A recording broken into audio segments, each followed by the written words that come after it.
तरुण मुलाच्या हसण्यामागचा ताण प्रत्येक स्त्रीला आणि खरं तर अनेकांना असं वाटतं की पुरुषांचं आयुष्य खूप मोकळं असतं.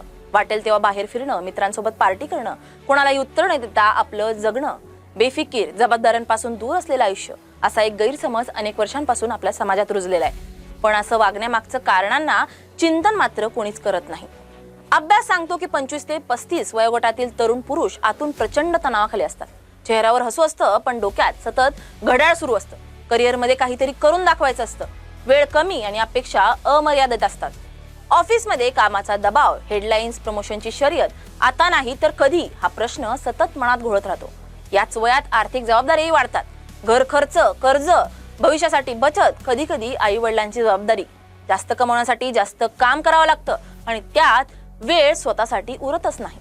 समाज मात्र गृहीत धरतो की पुरुष हे सगळं सहज पेलतात आणि एक स्टिरियोटाइप असा आहे की मर्द को दर्द नाही होता.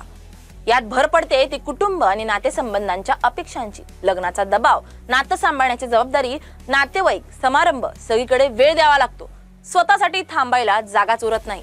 पैसे तर सोडाच, पण वेळही जणू विकत घेतल्यासारखा तडजोडीतच वापरावा लागतो. आजचा तरुण अनेक स्वप्न घेऊन जगतो. फिट राहायचं, शिकायचं, फिरायचं, छंद जोपासायचे, पण सगळं एकाच वेळी करायचं म्हटलं की वेळ हातातून निसटल्यासारखी वाटते.